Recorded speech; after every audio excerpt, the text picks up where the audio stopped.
Hi there, good morning, good afternoon, and good evening. So on this video, let's talk about Coinbase Wallet. This is going to be an honest review, so watch it before you start. So let's get back for this one. The Coinbase Wallet is a user-friendly crypto wallet made by the same company behind the Coinbase exchange. Meaning it started as an exchange, as you can see right here. The screenshot right there is an exchange before making it into a wallet. But it's a separate app, take note about that one, right? It's a non-custodial, which means you hold your own keys and have full control over your crypto.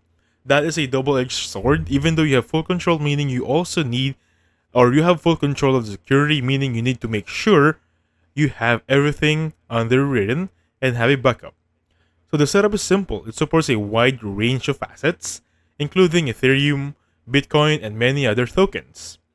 You can also explore dApps, DeFi, and NFTs directly within the app. Take note about that one.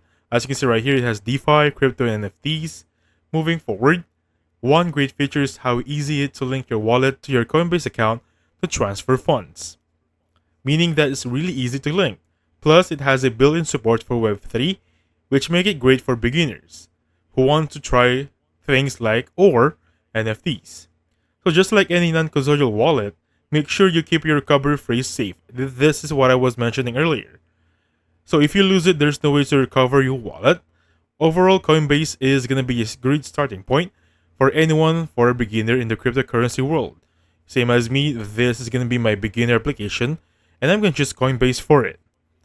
And basically for this one, it has the Web3 that I want to highlight again with a familiar and trusted brand. Now I did an extra search for this one and you decide later on if you're going to use it. So I used Trustpilot. And as you can see, it has bright scores. It has a 4.0 out of 5, meaning the majority here are good results. We only have a few 1-star right there, and I think this is going to be one of them.